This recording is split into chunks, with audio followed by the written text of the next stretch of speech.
He said, if the Yankees persist in their extremely dangerous, reckless actions on the Korean peninsula, North Korea's military will ring the windpipes and point daggers at their necks. The KCNA report also said that if the planned Fire of Power demonstration is carried out, it will be the most delightful historic moment when the Hwasong artillerymen will ring the windpipes of the Yankees and point daggers at their necks.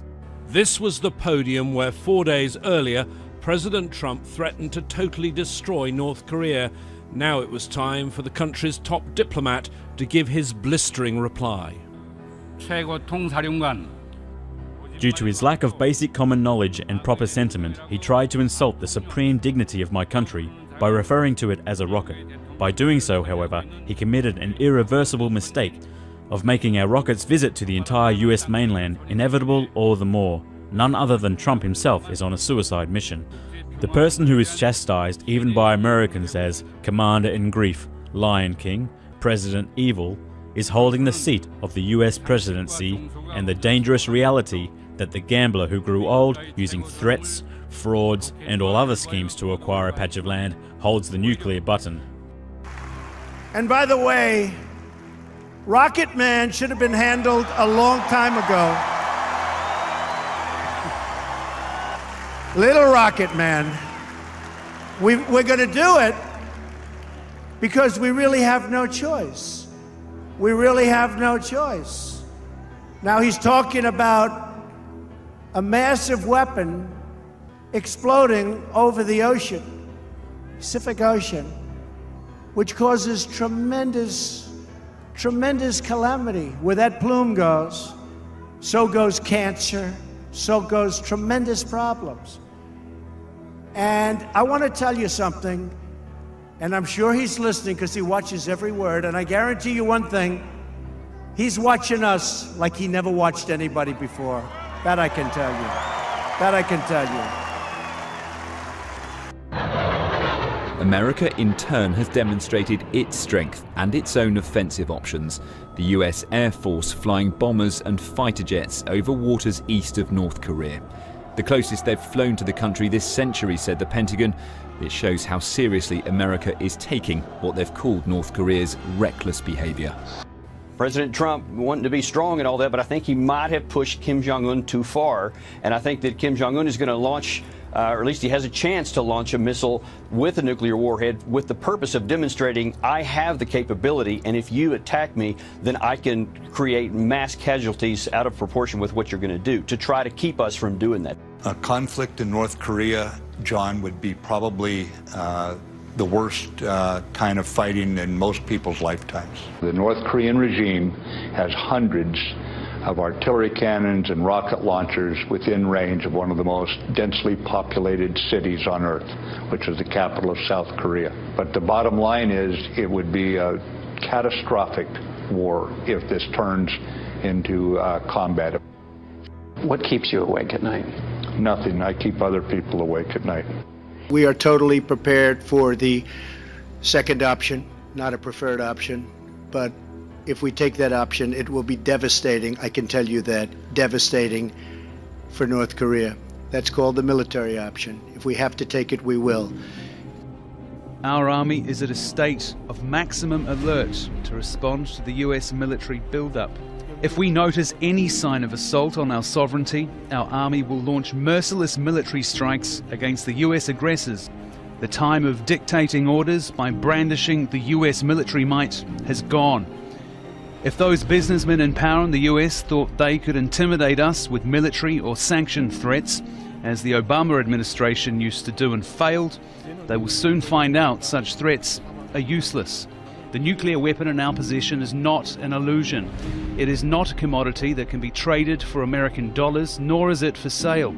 So it cannot be put on the negotiating table with the aim of taking it away from us. He's acting very badly. He's saying things that should never ever be said. And we're replying to those things, but it's a reply. It's not an original statement, it's a reply. But the things that he said over the last year, and if you look back, the things that he said to past administrations, North Korea is a situation that should have been handled 25 years ago, 20 years ago, 15 years ago, 10 years ago, and 5 years ago, and it could have been handled much more easily. You had various administrations, many administrations, which left me a mess, but I'll fix the mess.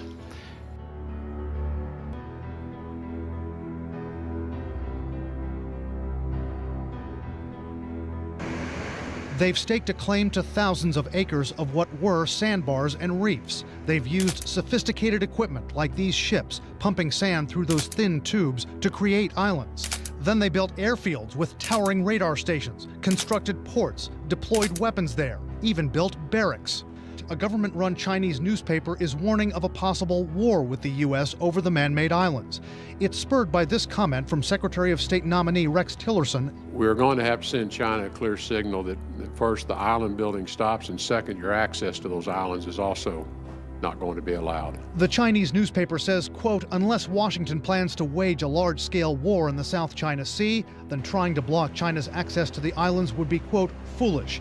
And Tillerson had better bone up on nuclear power strategies if he wants to force a big nuclear power to withdraw from its own territories. President Xi Jinping oversaw the showcase of the world's largest armed forces at the remote Zürich training base, as well as the marching of over 12,000 troops and flybys of advanced jets. There was also plenty of hardware on display. These included a new type of intercontinental ballistic missile, the Dongfeng or DF-31AG. Experts say it's launched from a mobile carrier like its predecessor, the 31A, with a range of about 11,000 kilometers, capable of reaching the continental United States as well as Europe. But its key upgrade is a carrier that can go off-road, giving the missiles the strategic advantage of being easier to move and remain better hidden. Other highlights include China's most advanced stealth fighter, the Chengdu J-20. It's said to be able to carry more fuel and weapons than the US F-22 or F-35, but with a weaker engine. Dressed in fatigues and speaking from an open-top jeep, President Xi told his soldiers that they must become an elite force to protect peace.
It is the responsibility of the People's Army to safeguard peace.